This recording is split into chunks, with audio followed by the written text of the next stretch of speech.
So welcome back to my new video. As you can see, it is time for another speed run, and I am back at the usual spot, just like last week's video. I haven't changed anything in the setup of the Slash. It is still exactly the same. It still has the bent chassis plate. It still has its play in the steering mechanism. I did order new parts for it.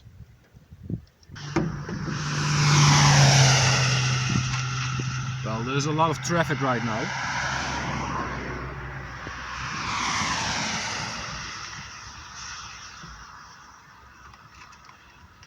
In my previous run, in my previous video, the Slash handled amazing. I didn't notice it had play in the steering mechanism until I came back home.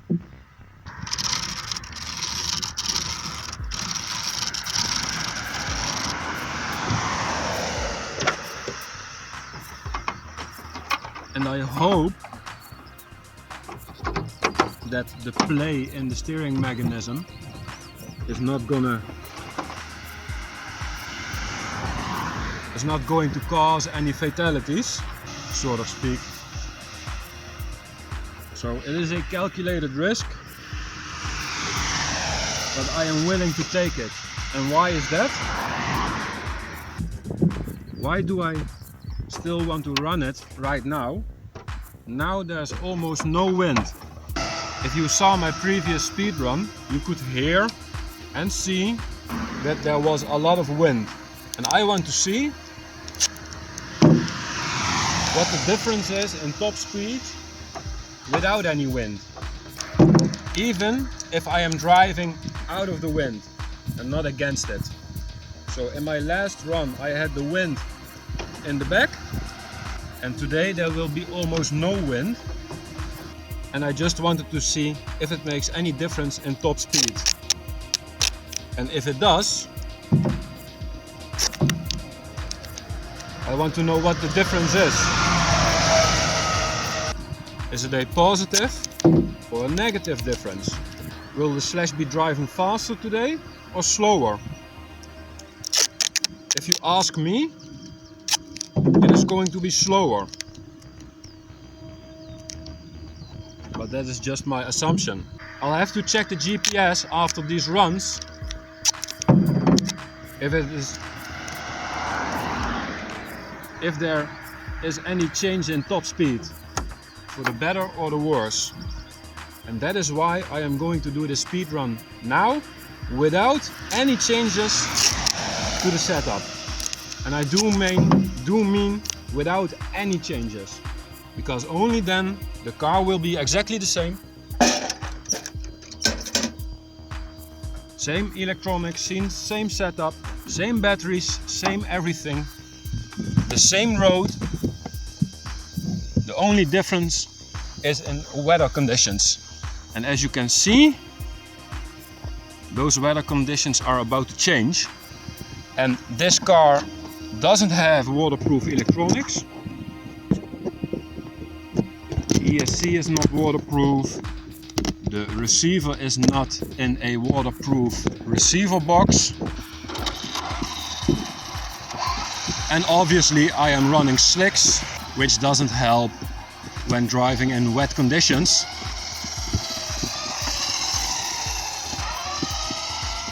So I'm checking the bell crank, see if the car is aligned, adjust the trim a little bit to the left, to the right. So I can hopefully I can make a few speed runs before it starts to rain. Because today is the first day of this week that there is no heavy winds. And I want to make full use of that.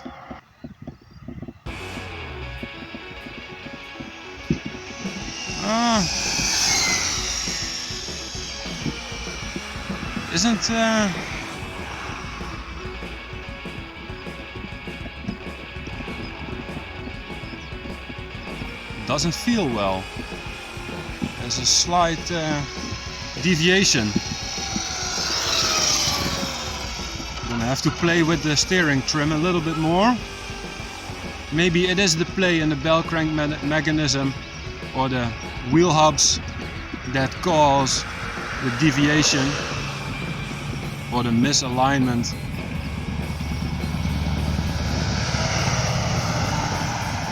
And if so, now is the first time that I notice it. Let's try again.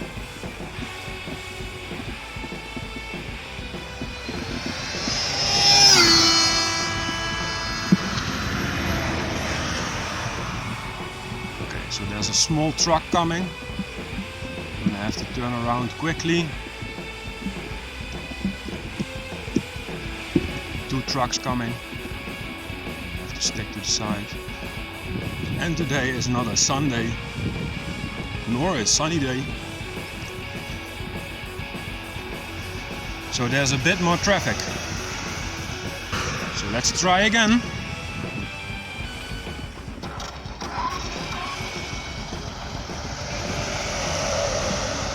Let's see where that truck is going. It's coming this way, okay. You can see, maybe you can see, at least I can see, that in the distance it is already starting to rain. So I don't think I have much time left.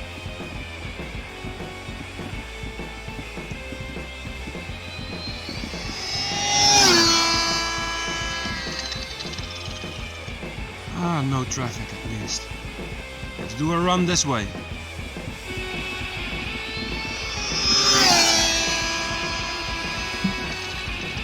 Oh wow, it's scraping. Unbelievable. Let's see what the damage is.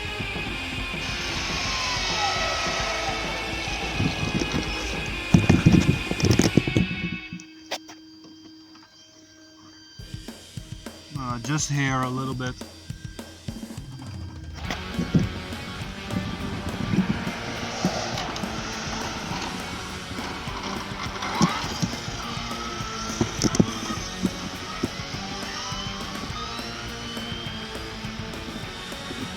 It is getting darker. So maybe one or two, maybe 3 runs.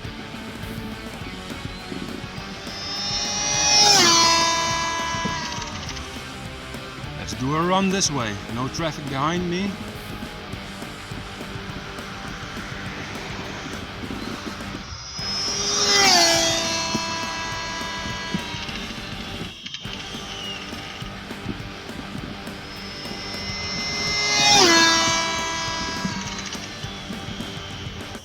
Okay, that one was really sloppy. I'm not supposed to be overconfident in my speed running skills.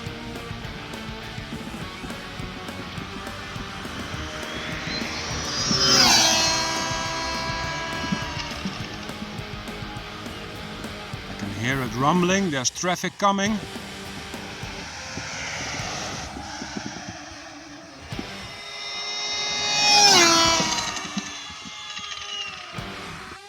So I do hear it scraping a lot more than last week.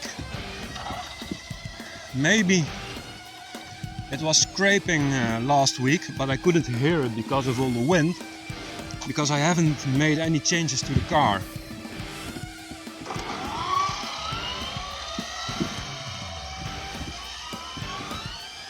Let's see if I can do a clean run, a steady run, straight line.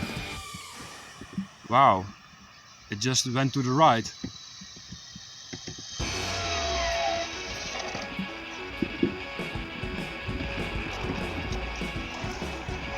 I wanted to push on the throttle and it just went to the right.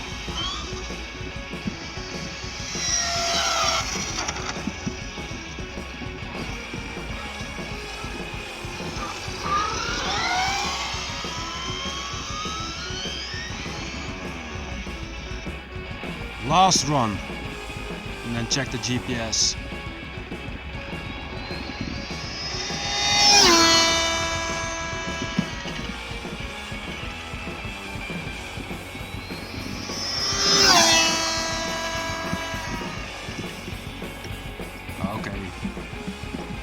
This is the last run, I promise. Then I'll check the GPS.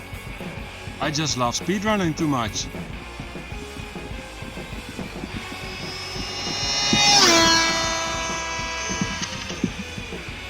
Okay, there's also a lot of traffic coming. So I'm gonna have to get the car.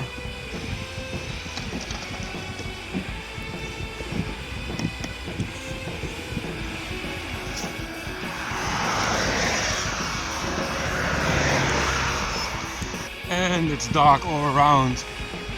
And I think it is going to rain any second now. So let's check the GPS.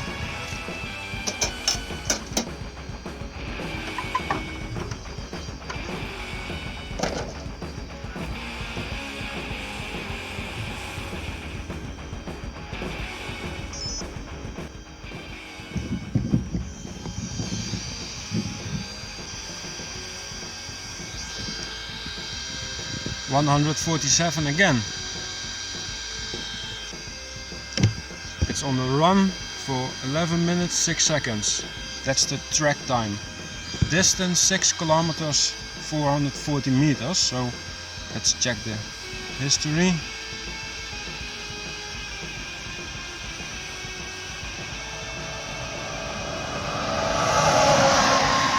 Yes, this is the one. 11 minutes 6 seconds. Distance traveled 6.44 kilometers. Top speed 147 kilometers per hour.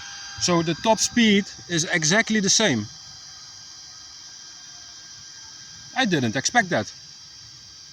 I really would have thought that wind in the rear would have helped the car a little bit. Now it seems it doesn't matter. Still the same setup. 6S 1, 2, 3, 4. That one is hidden. Let's get it out.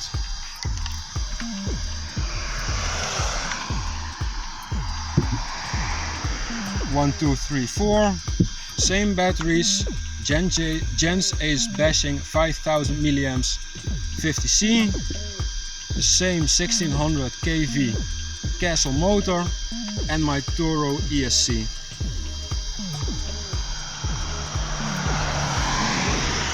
Well, the motor is hot right now. I cannot hold it, so I'm gonna have to check the temperature.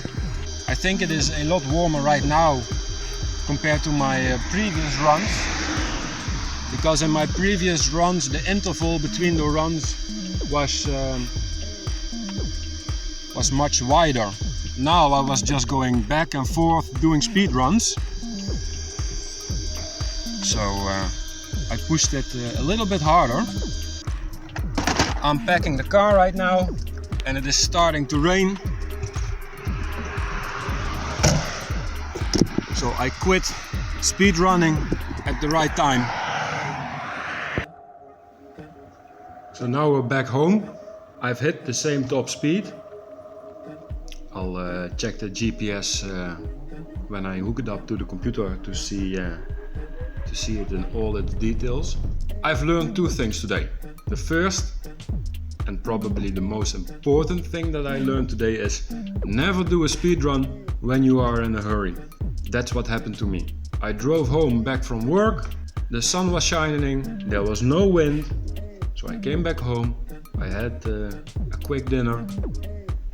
While having dinner I charged the batteries, and I knew, looking out of the window, because my speedrun spot is about 10 miles, 10 kilometers that way. So before I left home I knew rain was coming, so I was limited by the amount of time that I had to perform speedruns. Not a good thing. It didn't make me nervous, but it put a time pressure on me. Because when it is raining or when the street is wet, yeah, speed running is out the window. That's not gonna happen. Then we hit the second thing I learned today. The Slash did not handle well today. As I have mentioned in my previous video and in the beginning of this video, there's a bit of play in the setup, in the wheels, in the front, in the rear. And in my previous run the Slash handled great. So probably, but I cannot tell for sure, but probably the play in the wheels or in the suspension bell crank mechanism came in the last or in the few last run that I did. And today it only got worse. The play is even more. On this side it is even worse. It is not only play in the steering hub, because there is a little bit of play in the steering hub, but there's also play in the steering mechanism.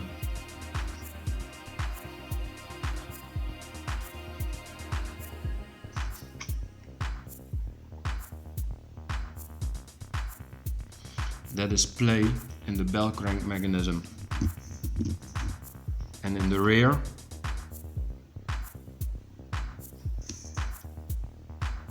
the play is much less, but there is still a little bit of play. So for the next time, I hope my new parts are in. I've ordered new steering hubs that can hold the bearings. I ordered a new bell crank mechanism, but I'm not too worried about the play in the rear, because the rear has to follow the front, and the front is boss. The front of the car determines where the car is going.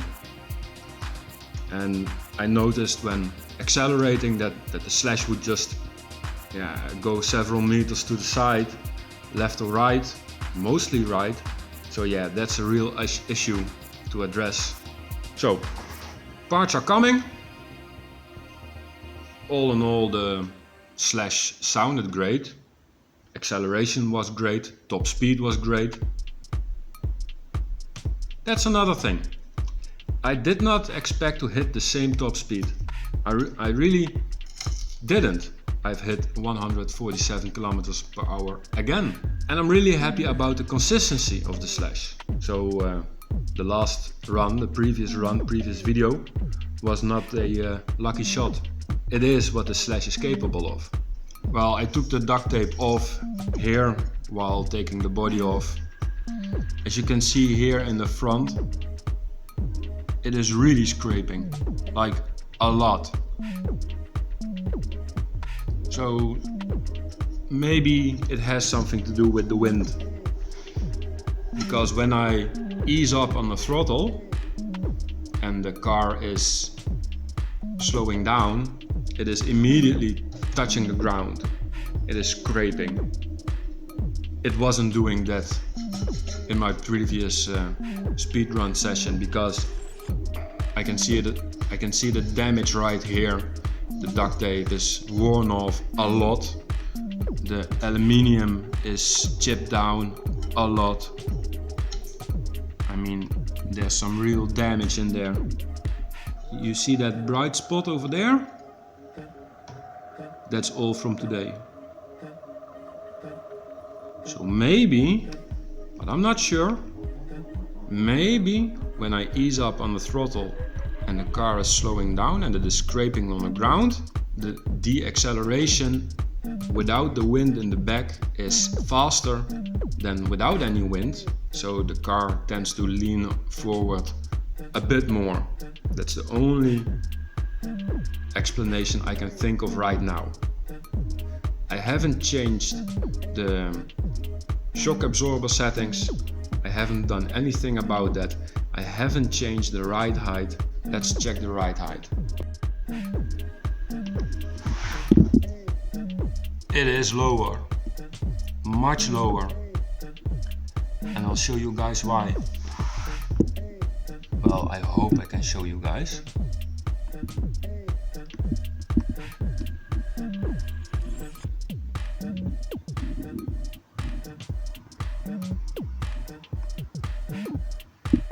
There's a small gap in between the aluminium plate and the front bulkhead, because there is a really small rock in there, a big grain of sand. and that is pushing the chassis plate downwards. Also, it is still crooked from the crash. So it is a good thing that I am planning to make a brace from the front bulkhead towards the chassis plate to prevent it from flexing. And with that being said, talking about the new chassis plate, I have done some measurements and I've made some drawings for the new design of the chassis plate. So this is where the cutout for the bell crank mechanism is going to be. It is not to scale, but it is going to be somewhere around here. I'm gonna make these 3 holes right here so I can work on the front differential without dismounting the chassis plate. I have these holes already here for the rear bulkhead, so I can take the cover of the rear bulkhead and work on the rear differential without taking the chassis plate off. I'm gonna eliminate these holes because I don't need them. Those were for another slash for a friend of mine who was driving also on 6S, but he was shy on room on the chassis because he had the engine water cooled, so he had the water tank and the water pump right here and the radiator here, so he put the batteries on the chassis plate. His car did not go as fast as mine for 2 reasons. First, he was driving a 2200 kV motor instead of 1600 kV, and his car was a lot heavier. That water cooling system that he had in, that slows down the car a lot. But he could do speed runs all day long without overheating his motor. I'm not sure, but I think his top speed with the water cooling mechanism in all was 128 kilometers per hour. So it was just a little bit slower than mine. But this bad boy, it's going faster. So I want to thank you guys for watching.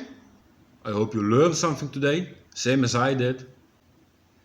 If you guys like my videos and would like to see more of them, I would really appreciate it if you would like and subscribe to my channel. And for now, this is the end of this video. So thank you for watching, and I'll see you in my next video.